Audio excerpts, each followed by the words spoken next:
बात छोड़कर जा रहा हूँ कि क्योंकि यहाँ पर हफीजुर रहमान पाशा साहब हैं कि हाल ही में हिंदुस्तान में वक्फ के ऊपर जो वावैला मचा था कि नरेंद्र मोदी की गवर्नमेंट ने वक्फ अमेंडमेंट एक्ट लाते हुए 45 अमेंडमेंट्स किया था, तो उस पर हमारी नाम नेहात मुस्लिम क़यादत ने बड़ा ड्रामाई अंदाज में पूरे हिंदुस्तान में हिंदुस्तान के मुस्लिम पर्सनल लॉ बोर्ड और सियासी कायदीन मेंबर ऑफ पार्लियामेंट ने एक बड़ा हंगामा मचा किया था।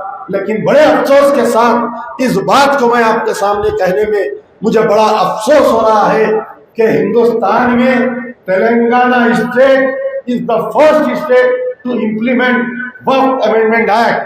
ये तेलंगाना में जो मौजूदा कांग्रेस की सरकार है वो ऑलरेडी वक्फ अमेंडमेंट एक्ट जो नया आया है वो एक्ट को इम्प्लीमेंट कर चुकी है।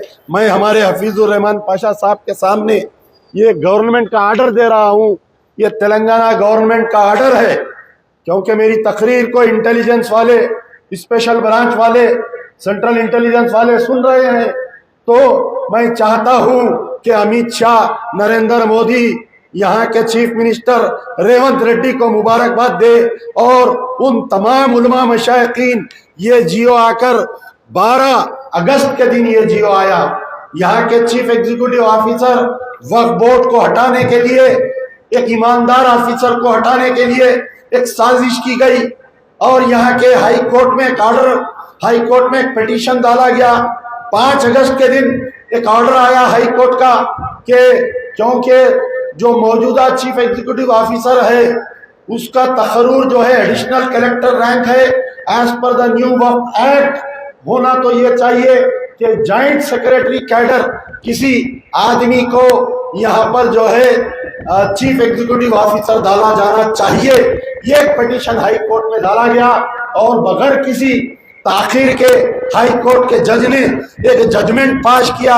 5 तारीख के दिन ये जजमेंट पास किया कि नए वक्फ कानून के तहत हिंदू या मुस्लिम, किसी हिंदू या किसी मुस्लिम जॉइंट सेक्रेटरी कैडर के चीफ एग्जीक्यूटिव ऑफिसर वक्फ बोर्ड तैनात किया जाए। लेकिन हमारा जो गवर्नमेंट ऑफ तेलंगाना का वकील था, जो एडवोकेट जनरल था, उसका काम था कि ये बोलना चाहिए था जज के सामने हाई कोर्ट के कि ये मसला अभी सुप्रीम कोर्ट में चल रहा है, we can not implement new Waqf act बोलना चाहिए था। लेकिन यहाँ की कांग्रेस गवर्नमेंट के जो चीफ मिनिस्टर, जिसका वकील यहाँ पर जाके हमारी नुमाइंदगी करता है, वो एडवोकेट जनरल अदालत में खामोश रहा। उसके बाद में 5 तारीख के दिन जजमेंट आता है, 6 तारीख के दिन चीफ एग्जीक्यूटिव ऑफिसर काम करता है क्योंकि उसको ऑर्डर की कॉपी नहीं मिलती। 7 अगस्त के दिन फिर से कंटेम्प्ट नोटिस डाला जाता है, कंटेम्प्ट पिटीशन डाला जाता है। उसके बाद में 7 तारीख के दिन फिर एक जजमेंट आता है। 7 तारीख के दिन 2 जजमेंट आते हैं कंटेम्प्ट नोटिस में कि क्यों इसके अंदर यहाँ पर नए चीफ एग्जीक्यूटिव ऑफिसर हिंदू या मुस्लिम जॉइंट सेक्रेटरी कैडर को क्यों नहीं डाला गया। बड़े अफसोस की बात है, हमारा secretary minority welfare government of Telangana Shafiullah IFS ये ऑर्डर इश्यू करता है डेटेड 12/8/2005। उसके अंदर ये लिखा जाता है कि नए वक्फ के कानून के तहत एक हम जॉइंट सेक्रेटरी कैडर के ऑफिसर को डाला जाएगा। तो कहां पर है वो बत्ती गुल मौलाना, कहां पर है वो ह्यूमन चेन एहतजाज करने वाले मौलाना, कहां पर है वो वक्फ संडे मनाने वाले वो सियासतदान, कहां पर है? क्या तुम्हारे मुंह को लखवा हो गया कि तुम क्यों एहतजाज नहीं कर रहे हैं?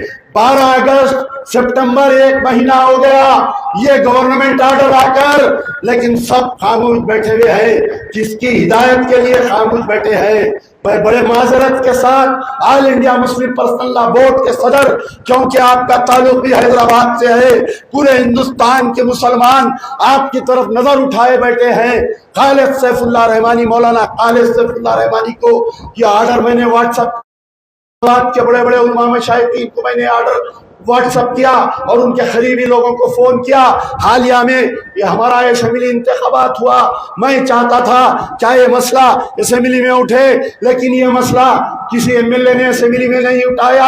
अरे गैरों से कोई शिकायत नहीं, लेकिन तुमसे उम्मीद थी, मजलिस इत्तेहादुल मुस्लिमीन के एमएलए से ये उम्मीद थी कि हंगामा कर देंगे असेंबली में। और वो कहाँ पर है, वो राहुल गांधी कहाँ पर है, वो मोहब्बत की दुकान कहाँ पर है। हमने तो पीवी नरसिम्हा राव की कांग्रेस को वोट नहीं दिया, हमने राहुल गांधी की कांग्रेस को वोट दिया, हमने प्रियंका गांधी की कांग्रेस को वोट दिया, हमने सोनिया गांधी की कांग्रेस को वोट दिया। हमको मालूम था कि कांग्रेस सुधर गई है, हम ये सोच रहे थे। लेकिन बड़े अफसोस के बाद आज तेलंगाना के मुसलमान ये इस मसले पर अगर आप एहतजाज नहीं करेंगे, ये GORT नंबर 67 अगर इसको कलअदम नहीं करेगी हुकूमत, तो याद रखो Telangana will be the first state, ये पहला स्टेट रहेगा कि यहाँ पर नए वक्फ कानून को लागू किया गया है।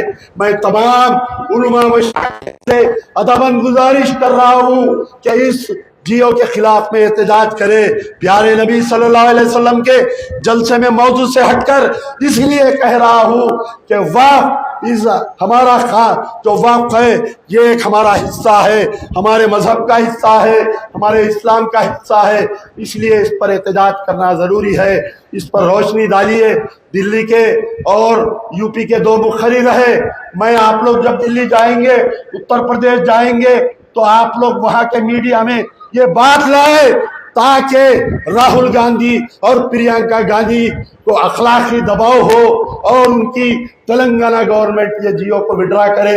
बस एक बड़े अफसोस के साथ मैं आपके सामने पेश हुआ। मैं अब दावत खिताब देता हूँ मोहतरम प्रोफेसर हफीजुर रहमान साहब, प्रोफेसर हफीजुर रहमान पाशा से आपको मुखातिब करे। शुक्रिया। यार जिंदा सोबत बात।